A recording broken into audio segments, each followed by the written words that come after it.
eu fui prefaciador do livro do Jefferson. Eu quero contar a história desse prefácio, porque o que aconteceu? Jefferson mandou o arquivo, né? Então eu fiz uma primeira leitura.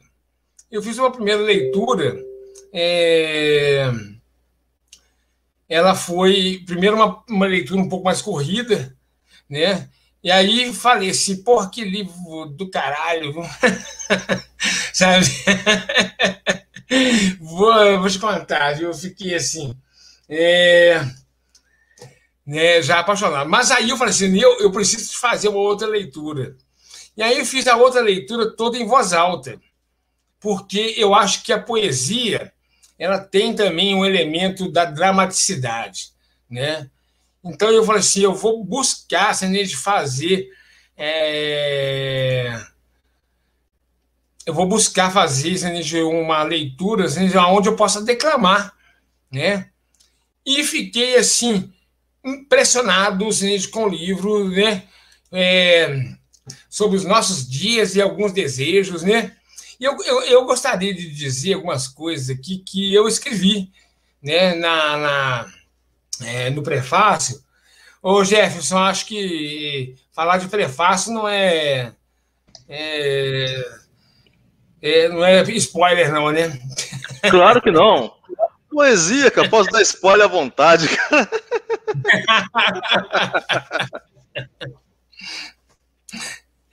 Então, eu disse, né? Porque o Jefferson, ele coloca assim, né, de uma. É como se fosse, sabe, um livro moderno, né? Um livro contemporâneo da Bíblia que chama Segundo os Neurônios, e coloca alguns trechos, né? Alguns aforismos, né?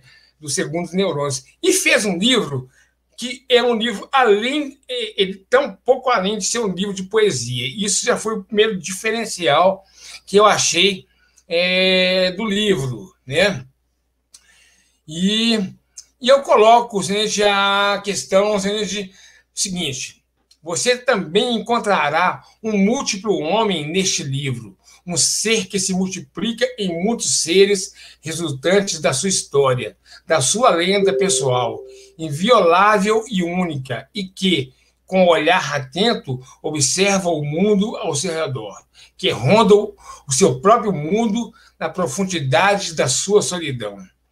A poesia urbana e rural da capital e da sua bucólica Manontropo, João Molevade, se mistura às meninices, aos seus amores, ao ônibus da manhãzinha, lotado de trabalhadores, rumando ao destino sempre incerto, ao seu Deus forjado na combinação da mística fé, da visão crítica contemplada com olhos de águia sobre os mercenários do incauto credo dos inocentes e desorientados em um mundo que gira torto.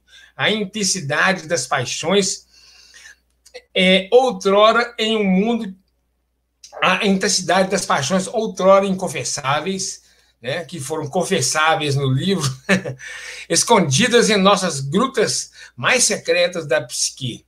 A magia do teatro das palavras, soltando-se das amarras gramaticais e forjando a sua gramática.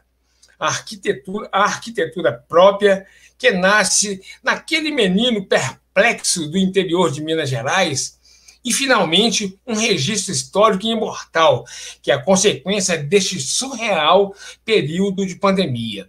Registros contidos em vários poemas que contarão às gerações vindouras, que questionarão: o que foi isso?